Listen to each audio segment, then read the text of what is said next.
Mesdames, Messieurs, bonsoir et bienvenue au 20h bilingue sur Equinox Télévision de ce samedi 1er mai 2021. For me, I'm Sanda. Good evening. Bonsoir Nadine Yambo. Good evening, ladies and gentlemen. Thanks for joining Equinox Television on our 8 p.m. bilingual edition of the news from Cameroon's economic capital city, Douala Equinox Central News Desk. Ladies and gentlemen, in our top stories, tense atmosphere struck the Douala Lac Teaching Hospital in the early hours of today following a scramble for the mortal remains of a family. The family accused hospital officials of denying them access to their death one, and of course the family also could not take that decision, and management is also said to have denied the access over unpaid bills by the family. Meantime, Cameroonians over 20,010 in number are those who have been vaccinated within 2 weeks. That's according to Cameroon's Minister of Public Health within the context of COVID-19. These stories and more will be yours in this edition of the news. À la une de ce journal, célébration de la Journée internationale du travail, le gouvernement appelle les entreprises à réactiver les comités d'hygiène et de sécurité sociale en pleine crise sanitaire. Un appel lancé ce samedi à Yaoundé, 1er mai 2021, au cours d'une conférence de presse du ministère du Travail et de la Sécurité sociale. Voilà pour le sommaire.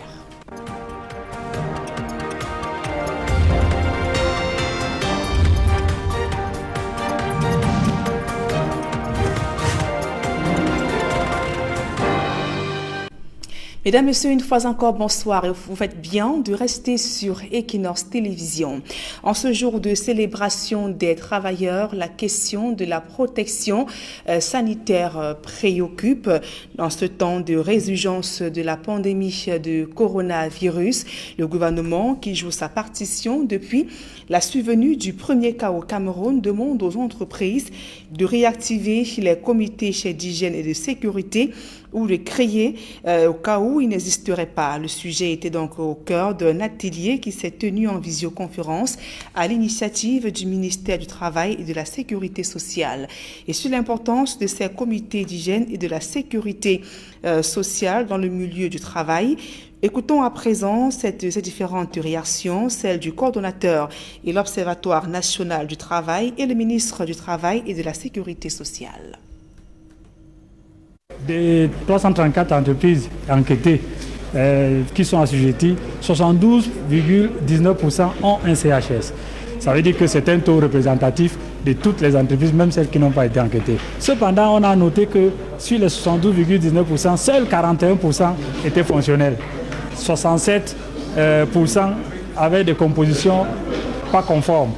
Donc, ce qu'il faut pour que ces CHS fonctionnent, il faut que les entreprises, les établissements respectent la réglementation. Aussi bien au niveau de la composition de ces CHS qu'au niveau de la tenue des réunions, qu'au niveau de la prise en compte de la question du Covid dans les réunions de ces CHS-là. Il faut qu'ils prennent la question de la santé en main parce que sur le plan législatif et réglementaire, c'est le CHS qui est l'organe essentiel pour la santé des travailleurs en entreprise. C'est un comité, on l'appelle comité d'hygiène et de sécurité. C'est un comité qui réunit toutes les composantes de l'entreprise pour pouvoir justement adresser les questions de santé et de sécurité au travail. Et c'est pour ça aussi que le thème de cette fête me paraît tout à fait justifié.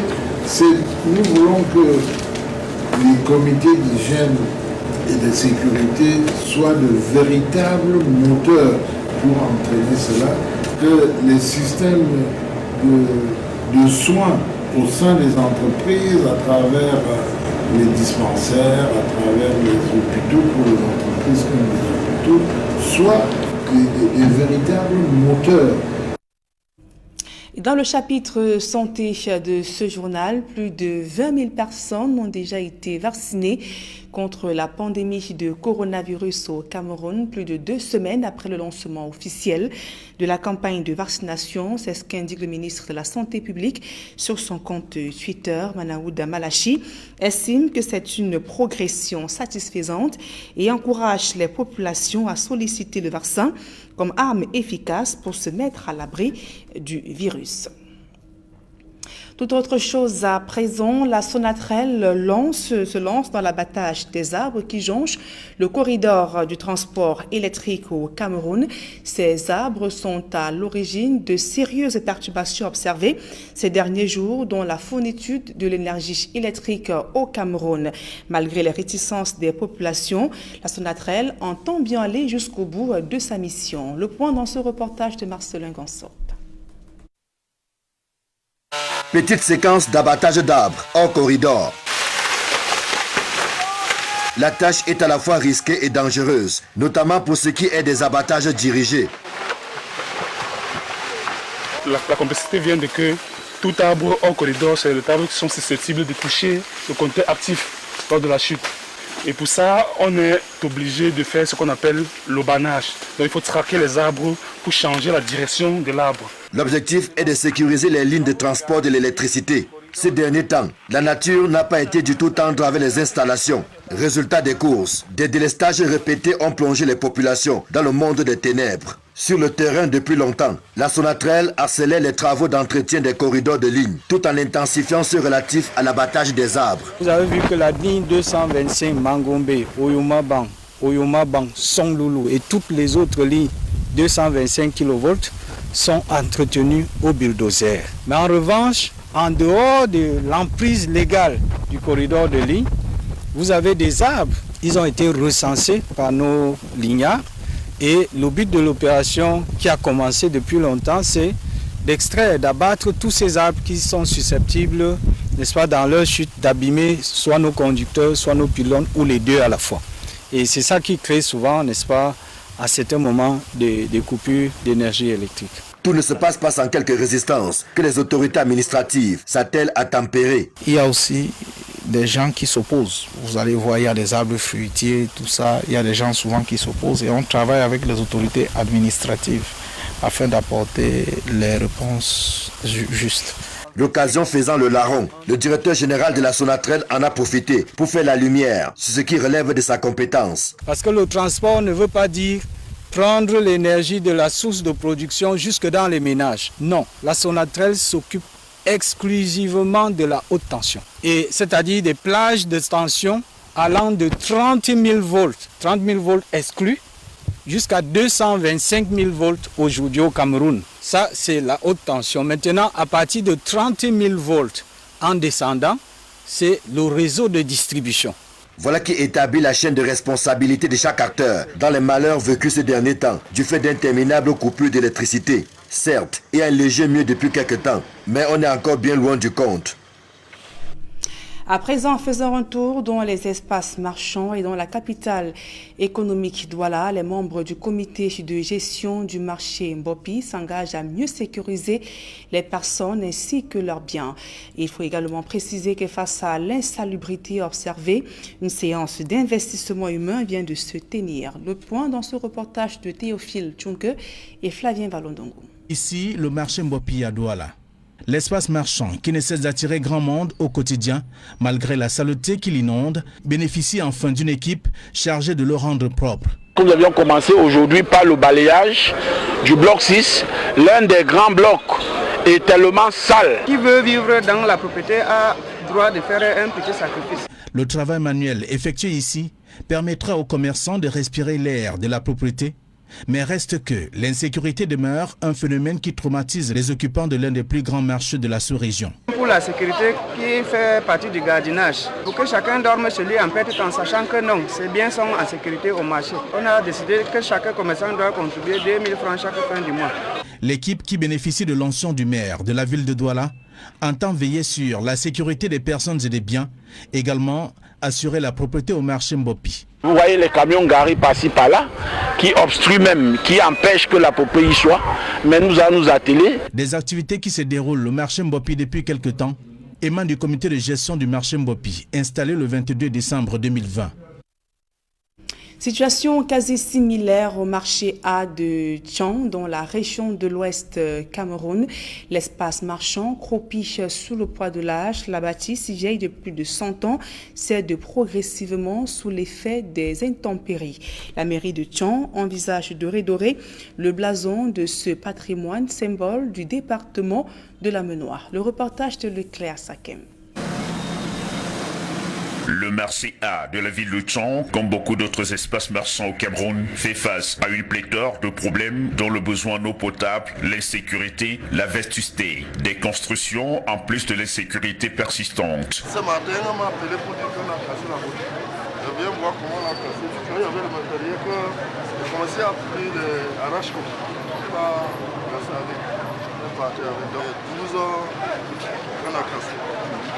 Moi, mon job, ce que j'ai compris dans la vie ici, c'est ici. On a dit, derrière là, il y a deux. Ces réalités viennent à nouveau d'être touchées du doigt par l'autorité municipale de la ville lors d'un récent séjour dans les couloirs de cet espace marchand.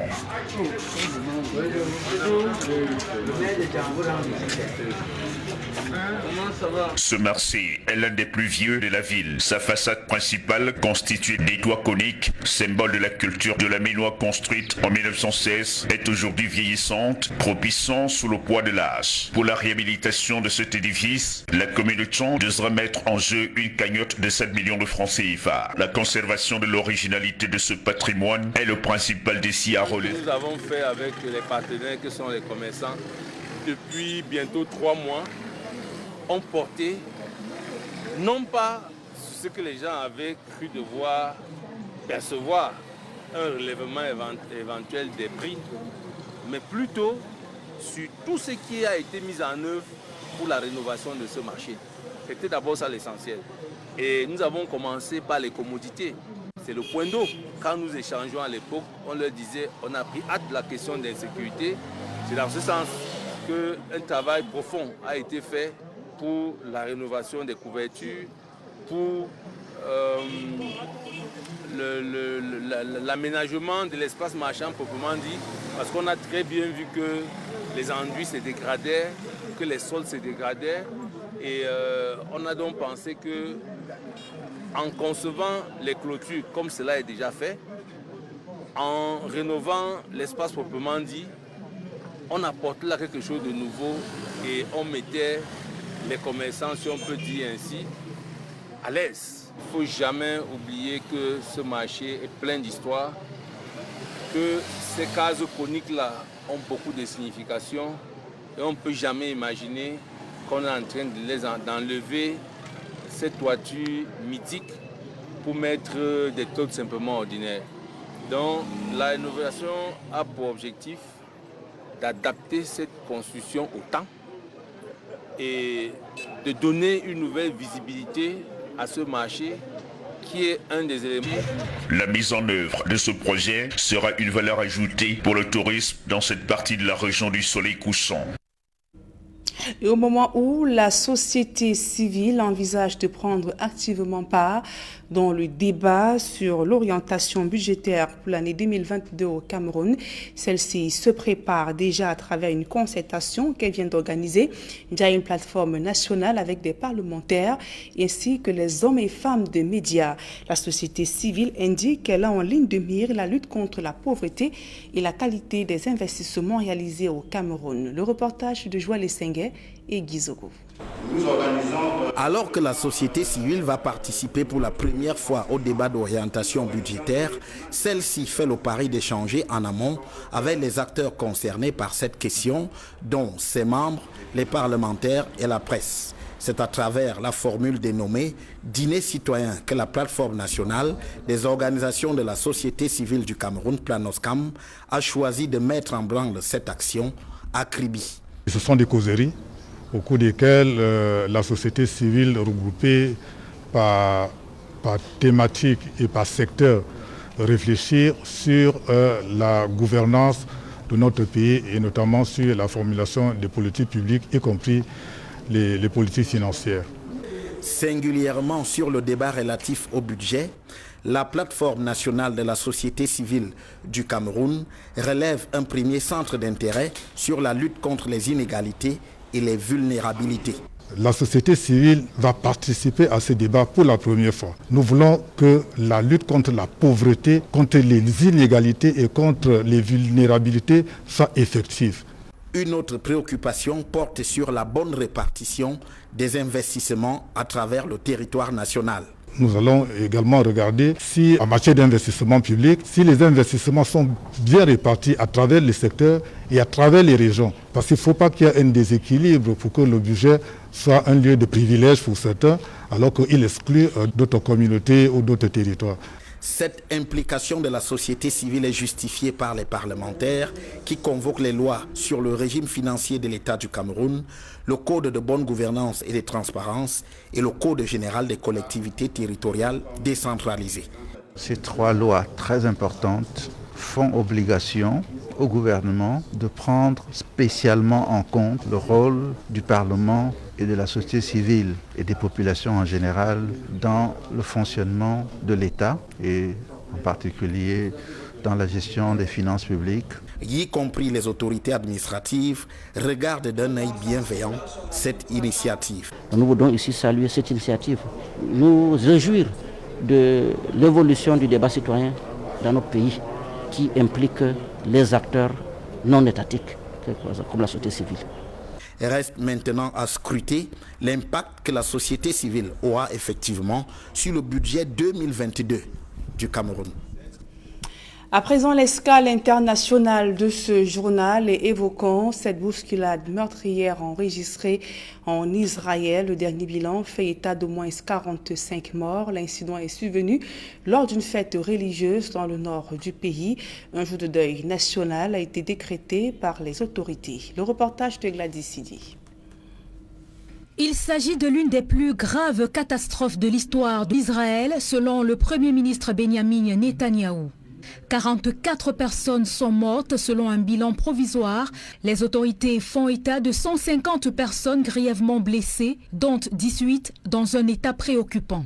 Des dizaines de milliers de personnes participaient dans la nuit de jeudi à vendredi à un pèlerinage annuel dans le nord d'Israël, pour le plus grand événement public dans le pays depuis le début de la pandémie de Covid-19. Des images relayées par plusieurs médias montrent une foule compacte bloqués dans un sinueux passage. Des hommes semblent déjà y avoir perdu connaissance et certains sont étendus au sol, tandis que d'autres personnes en panique élèvent la voix. Les autorités avaient permis la présence de 10 000 personnes à cet événement. Selon les organisateurs, plus de 650 bus ont été affrétés dans tout le pays, soit au minimum 30 000 personnes, tandis que la presse locale, elle, fait état de 100 000 personnes qui étaient sur place. Les secouristes, au départ, avaient évoqué l'effondrement des gradins avant de parler plus tard d'une bousculade. Les hommages sur le plan international se multiplient. L'Union européenne et la France ont exprimé leurs condoléances aux proches des victimes et à la population, souhaitant un prompt rétablissement aux personnes blessées. À présent, la deuxième partie de ce journal en langue anglaise avec vous, Fomi Armstrong Sanda. Thanks, Nadine Yambo. Ladies and gentlemen, thanks for joining us in the second segment of information. We begin on our human interest page to tell you information in the city of Douala, and to say that a standoff between members of a certain family and officials of the Douala Lakintini Hospital created panic at the hospital facility in the early hours of today, as seen in your images, on your local screens. A standoff between members of a family and officials of the Douala Lakintini Hospital in the early hours of today that created panic at the health unit. Local sources say the parties went against each other after or following the decision of the hospital management to return the corpse of a member of that family over unpaid bills. The family could not take it, went wild and caused panic, forcing to get the corpse away. The situation will later be salvaged by the forces of law and order, who also forcefully dispersed the crowd that gathered at the Douala Lakintini Hospital in the Aqua neighborhood of the economic capital city. And the situation at the Ndokpasi market in the Douala 3 subdivision was almost the same as hundreds of traders of that market stormed the divisional office in the Douala 3 municipality, asking the divisional officer to intervene in what they call is the decision of the Douala 3 council to increase taxes. Taxes, according to them, have been increased from 10,000 to 15,000 francs by the Douala 3 council officials. They say this is unfair, given that the economic situation is not the best, coupled with the challenges and impacts of the COVID-19. Details with Immaculate Fogwe in the following report.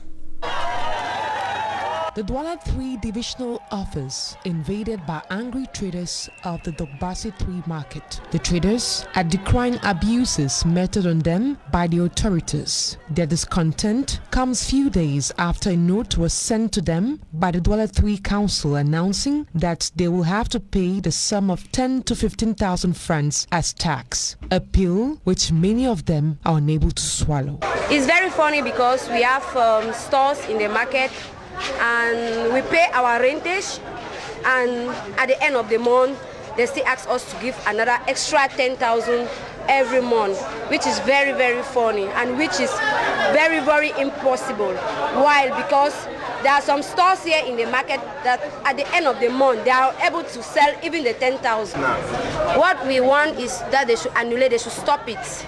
They should stop the issue of them asking us 10,000 every month end. The absence of the mayor of the Douala 3 council forced the traders to storm the office of Aisi Vongo, who is the divisional officer of Douala 3. He, however, managed to calm down the angry traders. I want people to understand that it was not a protest, but rather a little misunderstanding. But their manner of approach was kind of loud. I told them to go back to their stores and wait for the mayor, who is on mission in Yaoundé. While waiting for the return of the mayor, the traders insist that they are not willing to pay the amount asked by the council. And some 97,000 persons are expected to be vaccinated against COVID-19 in the 5 subdivisions of the city of Douala. The information was made public by the governor of the Littoral region during the launch of the vaccination campaign against COVID-19 for the Littoral region. Details in the following report compiled by Charles Ikome. It was a busy day with the launching of the COVID-19 campaign at the Health Medical Center in Bonamusadi, Douala 5 subdivision. A ceremony which was attended by prominent figures such as the Secretary General of the Governor for the Littoral region, Abubakari Haman Chioto, the Regional Delegate of Public Health for the Littoral region, Dr. Albert Maka Mambu, and the Fourth Assistant to the Mayor of Douala 5 subdivision, Marie-Louise Obama, who came to proceed with the vaccination campaign exercise, which was officially launched in the Littoral region on the 15th of April 2021. Pour procéder au lancement régional de la campagne de vaccination. We are here today to proceed with the launching of the vaccinations to fight against the COVID-19 pandemic in the Littoral region. Our presence here is aimed at sensitizing the population so that they can go to the 32 medical centers in the community to get vaccinated. D'aller vers le 32 centres de vaccination, se faire vacciner. The regional delegate for public health further explains the measures taken into consideration on the after effects of inoculation. Il y a des mesures qui sont prises pour ceux qui vont présenter des manifestations adverses après post-injection.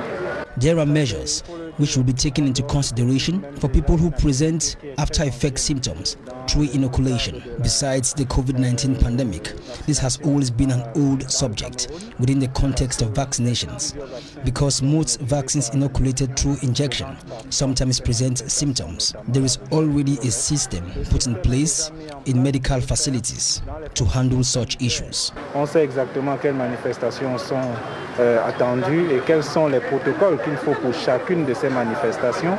The fourth assistant to the mayor of Douala 5, Marie-Louise Obama, sent a strong message to the community after having taken the vaccine. Je voudrais d'abord dire à la population de Douala 5e.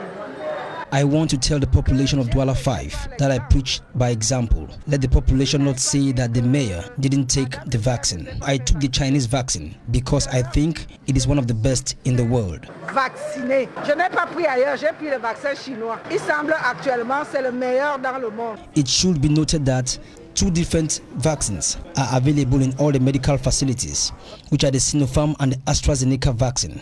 Moreover, this campaign is aimed at vaccinating a total of 97,000 people in the region.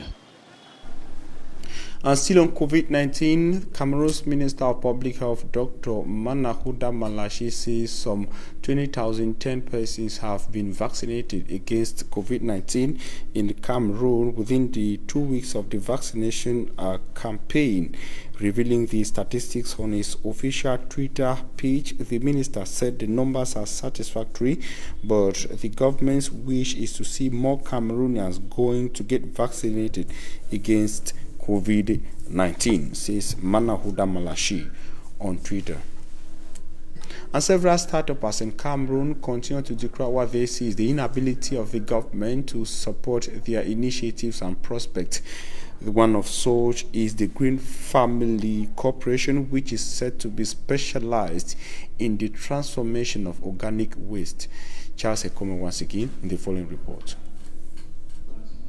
Green Family Corporation, an organization empowered by youths, have created a common initiative in the transformation of household and organic waste into compost natural fertilizers, gas, charcoal, and also pavers made from plastic waste. Most of these youths are also involved in the production of agricultural products such as pepper, papaya, plantain, and peanuts. But these youths of the Green Family Corporation have been facing numerous challenges, given that the Ministry of Agriculture has failed to support this initiative after having appreciated and approved it within the context of an opportunity to fight against the import of chemical fertilizers, but also for the promotion of made in Cameroon products and to fight against environmental pollution and youth unemployment. Unfortunately, they have never received support from the government and continue to decry the challenges they face on a daily basis, says Victor Eyindi of the Green Family Corporation in the littoral region. We are acting since 2016 to promote renewable energies, to promote biologic agriculture, and to protect our environment. But now we are facing so many difficulties with the social situation, with the problem, the pandemic of coronavirus, and all other situations that we can face as youth in Africa. We are looking up to whoever can help us with the products we have made. We are working in the social, and we are also working in the commercial. He also urges young Cameroonians to embrace entrepreneurship by creating innovative ideas for sustainable development. Youth, young Cameroonians, we don't have to wait. We can make it ourselves. There are so many things we can do. We at Family Green Corporation produce biogas, we produce ecologic charcoal, we produce biofertilizers, all made from waste. From the waste you have in your home, you can produce something good. If we have the means, we can sell those goods in our own country. The importations of foreign products is killing our economy. We are calling on everybody, whoever is willing to help the youth of Cameroon, whoever is willing to help the youth of Family Green Corporation. The divisional officer of Penja, Nkumi Njoya Aziz, congratulated these youths and believes that young Cameroonians across the nation are increasingly becoming ingenious. Aujourd'hui, Green Family transforme des déchets. Today, Green Family Corporation transforms waste products into different types of products such as charcoal. We are happy to see youths coming up with brilliant initiatives like this. There are also many organizations empowered by youths across Cameroon coming up with ingenious ideas. Il y a d'autres structures jeunes qui œuvrent dans le même sillage. Despite the ingenuity of these young Cameroonians at the Green Family Corporation, these youths still need support from the government to achieve 100% productivity capacity in order to fully contribute to sustainable development in the country. And that report brings us to the end of this edition of the Bilingual Newscast on Equinox Television. We thank you for your keen attention. Stay blessed in the company of programs on Equinox. Nadine Yambo, have a nice evening. Merci Fami Armstrong Sanda, ce journal. Mesdames et messieurs, merci pour votre aimable attention et passez d'agréables moments en compagnie de nos programmes qui se poursuivent.